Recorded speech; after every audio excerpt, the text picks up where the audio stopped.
নমস্কার, castle of স্টোরিজের সকল শ্রোতা বন্ধুদের স্বাগত জানাই। আমাদের আজকের পরিবেশনা সত্যজিৎ রায় রচিত আমি ভূত। শুনতে থাকুন আমাদের আজকের গল্প।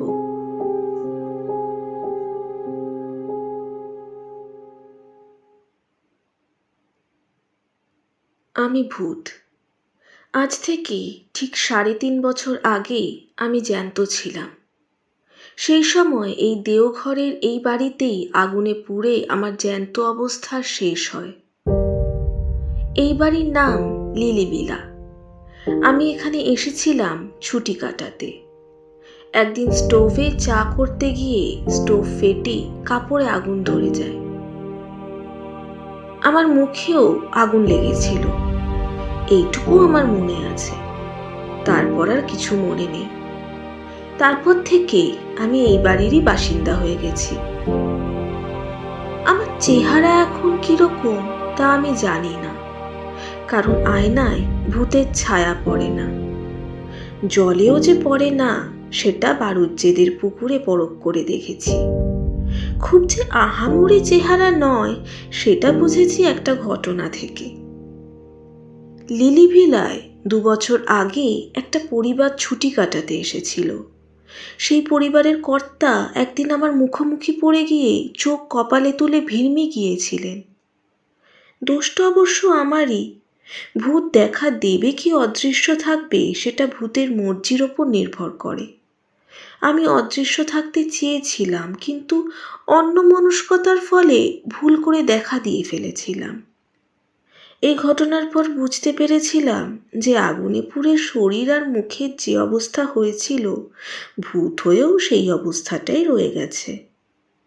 এই ভিড়মি যাবার পর থেকেই এই বাড়িতে আর কেউ আসে না, কারণ হানা বাড়ি বলে এটার একটা বদনাম রটে গেছে। আমার পক্ষে এটা লোকসান, কারণ বাড়িতে জ্যান্ত লোকজন থাকলে আমার বেশ ভালোই লাগে। না হলে তো সেই একা একা দিন কাটানো। ভূতে তল্লাটে আরও অনেক আছে, কিন্তু এ বাড়িতে তো নেই, কারণ এখানে আর কেউ কখনো অপঘাতে মরেনি। শহরের অন্য জায়গায় যে ভূত আছে তাদের সকলকে আমার পছন্দ নয়। কয়েকজন তো রীতিমতো মন্দ, যেমন নস্করদা বা ভীম নস্করের ভূত। ওর মতো কুচক্রি ফন্দিবাজ ভূত দুনিয়ায় দুটো হয় না। এই দেওঘরে কিছুদিন আগে লক্ষণ ত্রিপাঠী বলে এক পোস্টমাস্টার ছিলেন। লক্ষণের সঙ্গে সাপে নেউলে সম্পর্ক ছিল স্টেট ব্যাংকের কর্মচারী কান্তিভাই দুবে। এক সন্ধ্যায় লক্ষণ ত্রিপাঠী পোস্ট অফিস থেকে বাড়ি ফিরছেন। শাহবাবুদের বাড়ি পেরিয়েই মাঠটার কাছে আসতেই ভীম নস্করের ভূত করল কি, ঝপ করে একটা তেঁতুল গাছ থেকে নেমে ত্রিপাঠী মশাইয়ের ঘাটটা মটকে দিল।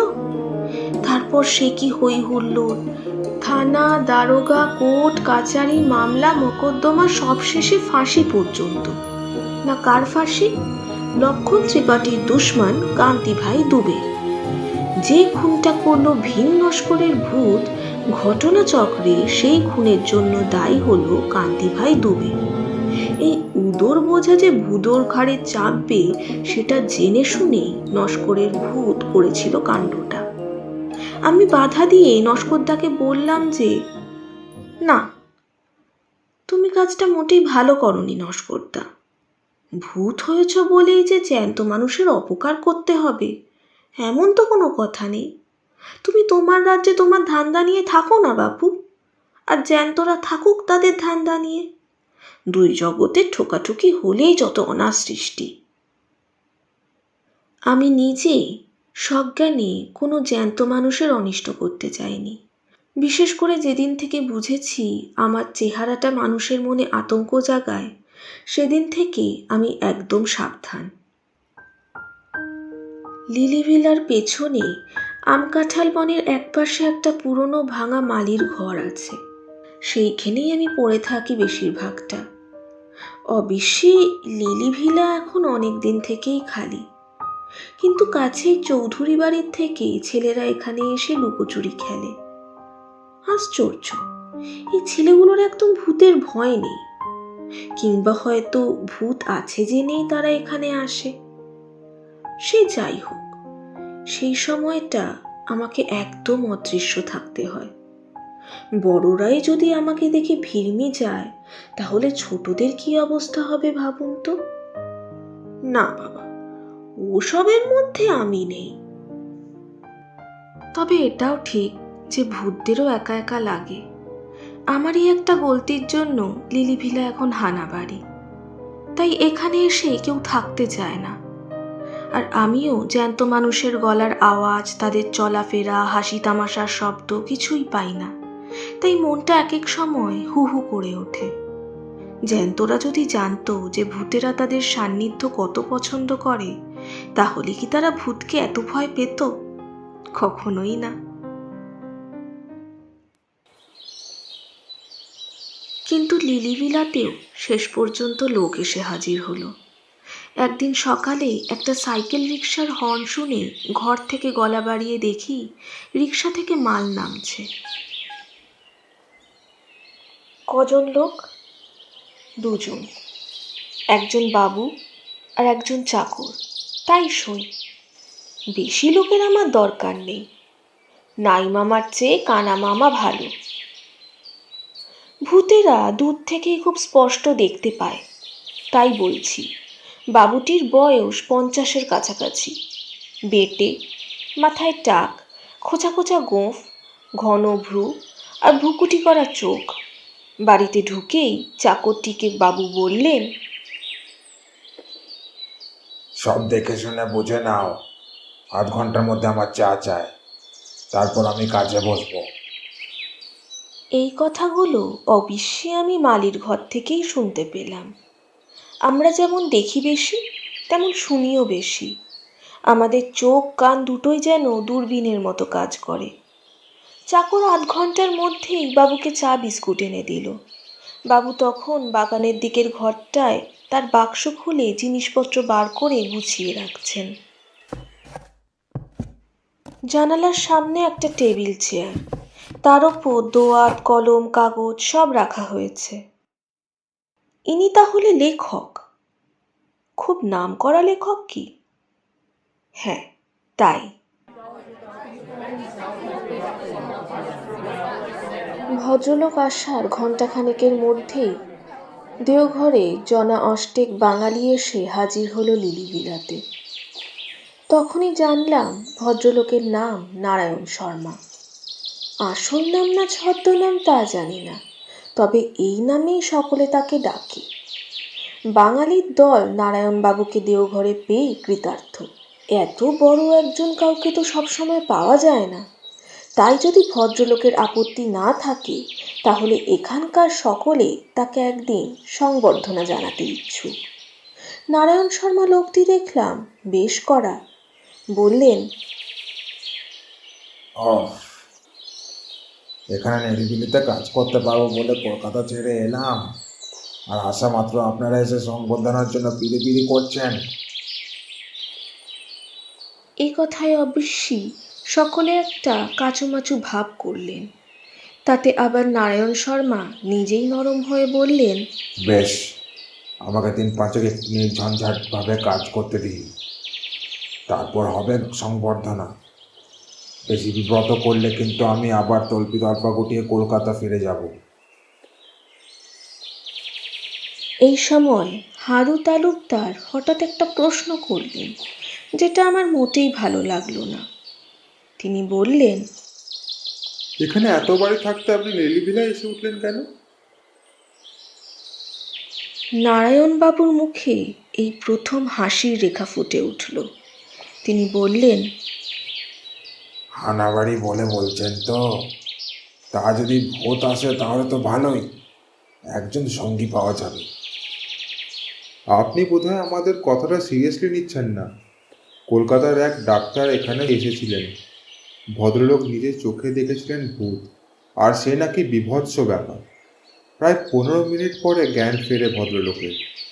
এখানে ভালো ডাক বাংলো আছে, ম্যানেজার আপনার খুব ভক্ত, বললে উনি নিজে সব ব্যবস্থা করে দেবেন। আপনি লিলিভিলা ছাড়েন।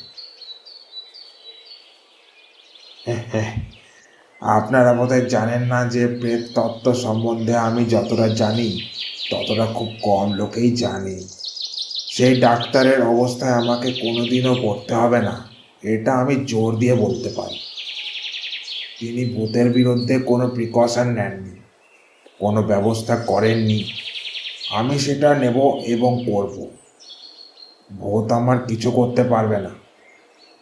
এ বাড়িতে আমি ছেলে বয়সে এসেছি, তখনকার অনেক স্মৃতি আমার এই বাড়ির সঙ্গে জড়িয়ে আছে। ভূতের বিরুদ্ধে ব্যবস্থা? কথাটা আমি এই প্রথম শুনলাম। কথাটা মোটেই ভালো লাগলো না। আর প্রেততত্ত্ব, ভূত নিয়েও তত্ত্ব হয় নাকি? এসব কি বলছেন নারায়ণ শর্মা? অবশ্যই এখন এসব ভেবে কোনো লাভ নেই। রাতটা আসুক, আপনা থেকেই সব প্রশ্নের উত্তর মিলবে বলে আমার বিশ্বাস। তবে এই ব্যবস্থার কথাটা শুনে অবধি আমার মন বলছিল যে খবরটা একবার অন্তত মজা দেখার জন্যেও ভীম নস্করকে জানানো উচিত। সে জ্যান্ত মানুষের ঘাড় মটকাবার কায়দা রপ্ত করেছে। না জানি সে এই খবর শুনে কি বলবে। বেলা যতই বাড়তে লাগলো ততই আমার ছটফটানিও বেড়ে চলল। শেষটায় আর না পেরে অদৃশ্য অবস্থাতেই মল্লিকদের 200 বছরের পুরনো পুরোবাড়িটায় গিয়ে নস্করদার নাম ধরে ডাক দিলাম। নস্করদা, নস্করদা আছেন? সে দোতলার পূব দিকের ছাদ ভাঙা ঘরটার থেকে হাওয়ায় ভেসে নিচে এসে বেশ কড়া সুরেই বললেন, এই অসময় কেন রে? আমি তাকে নারায়ণ শর্মার কথাটা বললাম।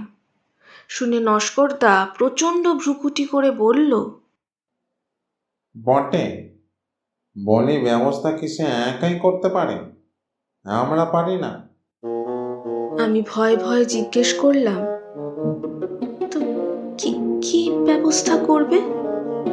আমি বুঝেছিলাম যে নস্করদার মাথায় ফন্দি খেলছে। নস্করদা বলল, কেন? বেঁচে থাকতে 32 বছর ধরে ব্যায়াম করেছিল। ডন বৈঠক, মুগুর, ডাম্বেল কিছুই বাদ দিন। নারায়ণ ছোকটার ঘর মটকাবার শক্তি কি আমার নেই? ব্যায়াম যে সে করত সেটা ভীম নস্করকে দেখলেই বোঝা যায়। সে বিষ খেয়ে আত্মহত্যা করেছিল, তাতে তার দেহের কোনো বিকার ঘটেনি। তাই এখনো হাত পা নাড়ালে শরীরের মাংসপেশিতে ঢেউ খেলে যায়। আমি বললাম, তাহলে? তাহলে আর কিছুই না। আজ রাত 12টায় নারায়ণ শর্মার আয়ু শেষ। ভূতের সঙ্গে চালাকি করলে ভূত কখনো ক্ষমা করবে না। বাকি দিনটা যে কিভাবে কাটলো তা আমিই জানি। এদিকে নারায়ণ শর্মা সারাদিন তার ঘরে বসে লিখেছেন। বিকেলে সূর্য ডোবার বেশ কিছু আগে ভদ্রলোক ঘর থেকে বেরিয়ে বাইরে উত্তরের রাস্তাটা ধরে বেশ খানিক হেঁটে আকাশে সন্ধ্যা তারাটা বেরোবার কিছুক্ষণের মধ্যেই বাড়ি ফিরলেন। আজ অমাবস্যা, তাই চাঁদ নেই। আমি আমার ডেরা থেকে সবই লক্ষ্য করছি। এবার নারায়ণ শর্মাকে দেখলাম একটা অদ্ভুত জিনিস করতে।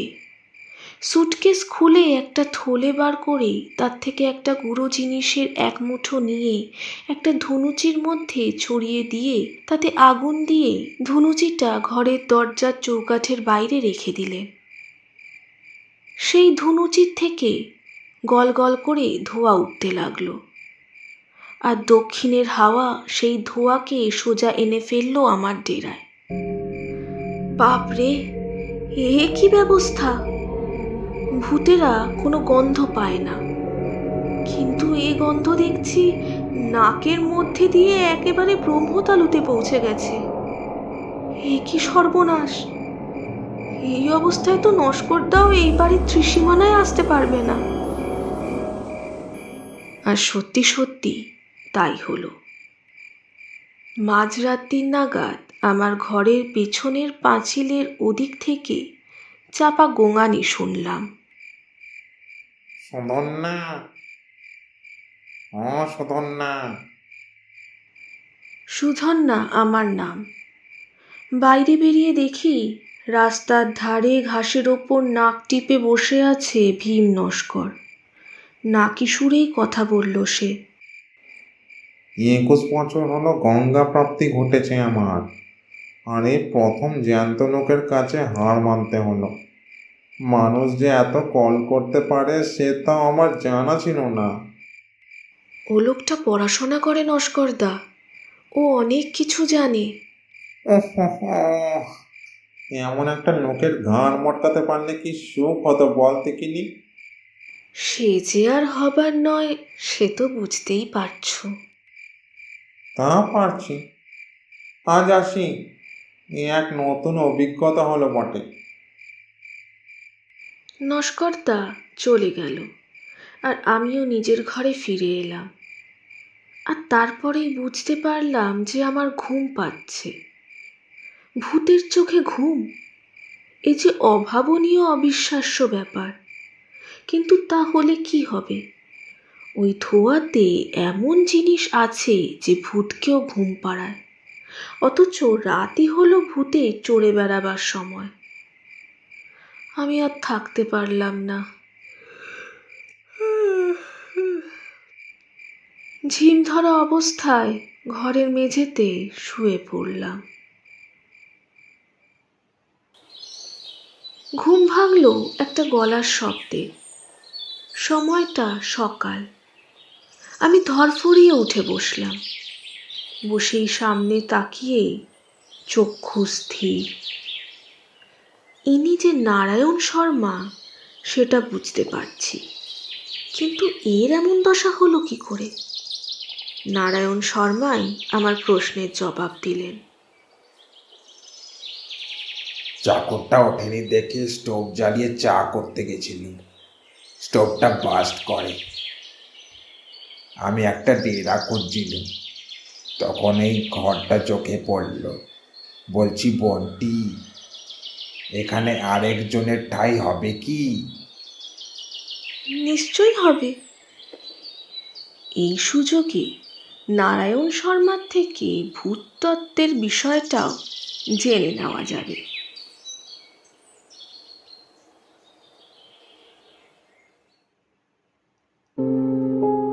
শুনছিলেন সত্যজিৎ রায় রচিত আমি ভূত। আমাদের আজকের গল্পটি আপনাদের যদি ভালো লেগে থাকে তবে ভিডিওটি লাইক করুন, শেয়ার করুন এবং আমাদের চ্যানেল ক্যাসেল অফ স্টোরিজকে সাবস্ক্রাইব করুন। আমরা খুব শীঘ্রই আরও একটি নতুন গল্প নিয়ে ফিরব।